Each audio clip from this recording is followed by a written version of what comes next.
तू न जा मेरे बादशाह, एक वादे के लिए एक वादा तोड़कर।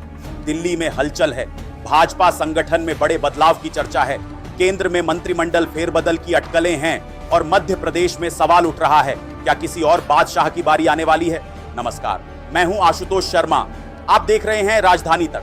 अभी भी मौका है, राजधानी तक को फॉलो कर लीजिए, तभी तो आपको राजनीति की सिर्फ खबर नहीं बल्कि उसके पीछे की राजनीति भी समझ में आएगी। कहते हैं दिल्ली का दरबार जब सजता है तो उसकी आहट सिर्फ दिल्ली तक नहीं रहती, उसकी गूंज भोपाल तक सुनाई देती है। यही वजह है कि इन दिनों मध्य प्रदेश की राजनीति में एक नई चर्चा ने जन्म ले लिया है। क्या भाजपा अपने पुराने पावर सेंटरों की नई भूमिका तय कर रही है?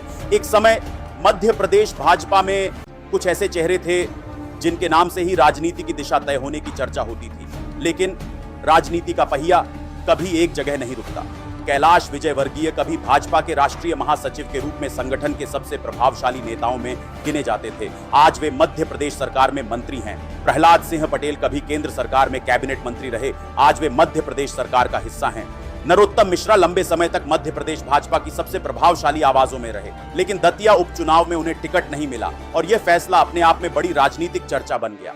गोपाल भार्गव जैसे वरिष्ठ नेता भी समय समय पर बदलते राजनीतिक समीकरणों की चर्चाओं में शामिल रहते हैं।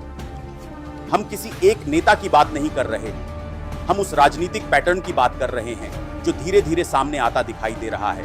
और अब दिल्ली में संगठनात्मक बदलाव की चर्चा, केंद्र में संभावित मंत्रिमंडल फेरबदल की अटकलें इन सवालों को और तेज कर रही हैं। क्या किसी नेता की भूमिका फिर बदलेगी? क्या कोई दिल्ली जाएगा? क्या किसी को संगठन की नई जिम्मेदारी मिलेगी? या फिर दिल्ली से मध्य प्रदेश के लिए कोई नया राजनीतिक संदेश आने वाला है?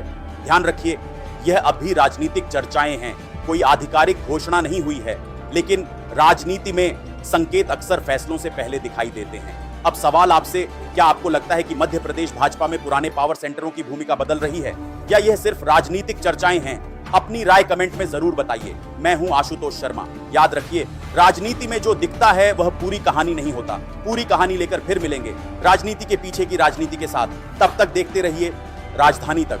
नमस्कार।